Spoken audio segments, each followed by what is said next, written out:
इस deep dive में आपका स्वागत है। आज हमारे पास है Haryana registration and regulations of societies act 2012 का एक बहुत ज़रूरी हिस्सा। हम ये समझने की कोशिश करेंगे कि हरियाणा में जो सोसाइटीज रजिस्टर्ड हैं वो अपने नियमों में मतलब मेमोरेंडम और बाय लॉज में बदलाव कैसे कर सकती हैं और रजिस्ट्रार की क्या भूमिका है। ये थोड़ा सोसाइटीज की अपनी आज़ादी और सरकारी रेगुलेशन के बीच का मामला है। हाँ बिल्कुल, ये जानना बहुत ज़रूरी है, खासकर उनके लिए जो किसी सोसाइटी से जुड़े हैं या शायद बनाने की सोच रहे हैं। ये एक्ट तो खैर बेस है सोसाइटीज़ के काम करने का, और नियम बदलने की जो प्रक्रिया है वो काफ़ी अहम है। हम आज खास तौर पर सेक्शन 26, 27 और 28 पर फोकस करेंगे। हाँ, सेक्शन 26, 27, 28 ये धाराएं बताती हैं कि संशोधन कैसे होगा, रजिस्ट्रार के पास क्या पावर्स हैं और मेंबर्स के क्या अधिकार हैं। जी। तो चलिए इनको थोड़ा खोलकर देखते हैं, समझते हैं। ठीक है, तो शुरुआत करते हैं सेक्शन 26 से। ये कहता है कि सोसाइटी अपने मेमोरेंडम, जिसमें वो सोसाइटी के मेन उद्देश्य लिखे होते हैं, या फिर बायलॉज जो सोसाइटी चलाने के नियम है, उनमें बदलाव कर सकती है। हाँ, कर सकती है। इसके लिए उन्हें एक विशेष प्रस्ताव मतलब स्पेशल रेजोल्यूशन पास करना होता है। इसमें शायद मेंबर्स की एक बड़ी मेजॉरिटी चाहिए होती है। जी हाँ, बिल्कुल। एक तयशुदा बहुमत से मंजूरी लेनी होती है। तो ये तो हुई सोसाइटी की अपनी पहल, उनकी ताकत। हाँ। सही, ये सोसाइटी की तरफ से हुआ। हाँ, लेकिन कहानी यहीं खत्म नहीं होती। ये नहीं कि बस प्रस्ताव पास कर लिया और हो गया। अच्छा। प्रस्ताव पास होने के 30 दिन के अंदर उसे डिस्ट्रिक्ट रजिस्ट्रार के पास फाइल करना होता है। ओके, 30 दिन की डेडलाइन है। हाँ, फिर रजिस्ट्रार उसे देखते हैं, जांचते हैं कि ये जो बदलाव है एक कानून के हिसाब से ठीक है भी या नहीं। अगर उन्हें लगता है कि हाँ सब सही है, कानून के दायरे में है, तो वो उसे रजिस्टर कर लेते हैं। और सबसे जरूरी बात शायद ये है कि बदलाव लागू कब से माना जाएगा। बिल्कुल सही पॉइंट। बदलाव तभी प्रभावी होगा, मतलब लागू होगा, जब रजिस्ट्रार उसे रजिस्टर कर लें। सिर्फ प्रस्ताव पास कर लेना काफी नहीं है।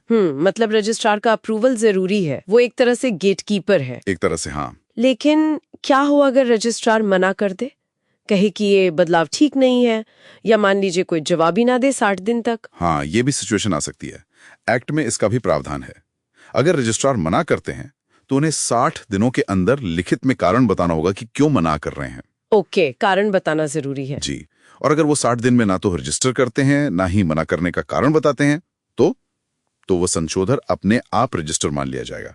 इसे कहते हैं डीम्ड रजिस्ट्रेशन। अच्छा, डीम्ड रजिस्ट्रेशन मतलब मान लिया गया कि हो गया रजिस्टर। हाँ, ये एक तरह का सेफगार्ड है सोसाइटी के लिए, ताकि प्रक्रिया बेवजह अटकी ना रहे। ये तो दिलचस्प है।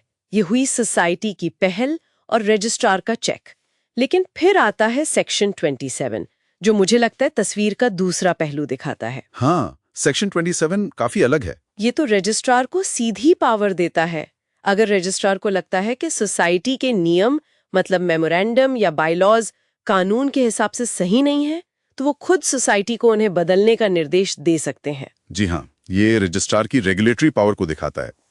वो एक लिखित आदेश दे सकते हैं और एक टाइम लिमिट भी तय कर सकते हैं कि इतने समय में ये बदलाव करो। टाइम लिमिट भी। हाँ। और सोसाइटी की जो गवर्निंग बॉडी है, मैनेजमेंट कमेटी समझ लीजिए, उसे ये निर्देश मिलने के 45 दिनों के अंदर अपनी जनरल बॉडी या कोलिजियम के सामने रखना होता है। 45 दिन। तो प्रोसेस तो तय है। प्रोसेस बिल्कुल तय है। ये दिखाता है कि रेगुलेटर मतलब रजिस्ट्रार नियमों का पालन करवाना कितना जरूरी समझते हैं। लेकिन ये सोसाइटी की अपनी स्वायत्तता मतलब ऑटोनॉमी पर सीधा दखल जैसा नहीं लगता। सोचिए, अगर सोसाइटी रजिस्ट्रार के निर्देश से सहमत नहीं है या वो तय समय में बदलाव नहीं करती, तब क्या? हाँ, ये एक अहम सवाल है, और यहीं पर रजिस्ट्रार की शक्ति सबसे ज्यादा दिखती है। अगर सोसाइटी दिए गए समय में वो संशोधन नहीं करती, तो रजिस्ट्रार क्या कर सकते हैं? वो पहले सोसाइटी को अपनी बात रखने का, मतलब अपना पक्ष बताने का एक मौका देंगे, जिसे कहते हैं अपॉर्चुनिटी ऑफ बीइंग हर्ड। अच्छा, सुनवाई का मौका मिलेगा। हाँ, लेकिन उसके बाद अगर फिर भी सोसाइटी नहीं मानती, तो रजिस्ट्रार खुद ही उस संशोधन को रजिस्टर कर सकते हैं। अपनी तरफ से? एक तरह से हाँ, वो उस बदलाव को रजिस्टर कर देंगे जो वो चाहते थे, और वो संशोधन फिर सोसाइटी और उसके सभी सदस्यों पर अंतिम और बाध्यकारी होगा, फाइनल एंड बाइंडिंग। बाप रे, ये तो बहुत बड़ी पावर है। मतलब आखिर में चलेगी रजिस्ट्रार की। कानून का पालन सुनिश्चित करने के लिए हाँ, अंतिम अधिकार रेगुलेटर के पास रखा गया है। हालांकि पहली कोशिश सोसाइटी की ही रहती है, सेक्शन 26 के तहत। तो ये सेक्शन 26 और 27 ये मिलकर एक तरह का बैलेंस बनाने की कोशिश करते हैं। सोसाइटी बदलाव लाए पर रजिस्ट्रार निगरानी रखे और जरूरत पड़ने पर दखल दे। बिल्कुल, यही इसका मकसद लगता है। ठीक है, अब आखिर में आता है सेक्शन 28। ये तो काफी सीधा साधा लगता है। हाँ, सेक्शन 28 बहुत स्ट्रेट फॉरवर्ड है लेकिन जरूरी है। ये पारदर्शिता यानी ट्रांसपेरेंसी से जुड़ा है। ये बस इतना कहता है कि जब कोई नया सदस्य सोसाइटी में आता है तो सोसाइटी की जिम्मेदारी है कि अगर सदस्य मांगे तो उसे मेमोरेंडम और बायलॉज की एक कॉपी दे। अच्छा, मांगने पर देना होगा। हाँ, प्रवेश के समय। इससे ये पक्का होता है कि हर सदस्य को पता हो कि वो जिस सोसाइटी से जुड़ रहा है उसके नियम, कायदे और उद्देश्य क्या हैं। ये सदस्य का एक बेसिक अधिकार है। सही बात है, जानकारी का अधिकार। जी। तो अगर हम इस पूरी चर्चा को समेटें तो 3 मुख्य बातें निकलती हैं। 1, सोसाइटियों के पास खुद अपने नियम बदलने की प्रक्रिया है सेक्शन 26 के तहत। हाँ, स्पेशल रेजोल्यूशन और रजिस्ट्रेशन के साथ। 2, रजिस्ट्रार के पास ये पक्का करने की शक्ति है कि नियम कानून के दायरे में रहें और जरूरत पड़े तो वो खुद दखल भी दे सकते हैं सेक्शन 27 के तहत। बिल्कुल, ये रेगुलेटरी पावर है। और 3, सदस्यों को सोसाइटी के नियमों की जानकारी पाने का हक है सेक्शन 28 के तहत। सही। तो कुल मिलाकर ये एक्ट एक तरफ सोसाइटी को फ्लेक्सिबिलिटी देता है कि वो समय के साथ अपने नियम बदल सके, तो दूसरी तरफ रजिस्ट्रार के जरिए ये सुनिश्चित करता है कि सोसाइटी कानून के दायरे से बाहर ना जाए।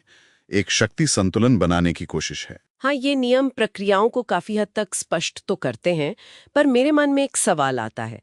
जब रजिस्ट्रार सेक्शन 27 वाली अपनी पावर इस्तेमाल करके खुद ही संशोधन लागू कर देते हैं, तो क्या इससे असल में सोसाइटी के सदस्यों का अपनी संस्था के नियमों पर जो एक कंट्रोल होना चाहिए वो कमजोर नहीं हो जाता?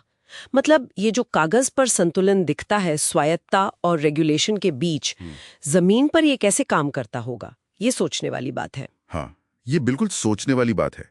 व्यवहार में ये संतुलन कैसे निभाया जाता है ये देखना अहम होगा।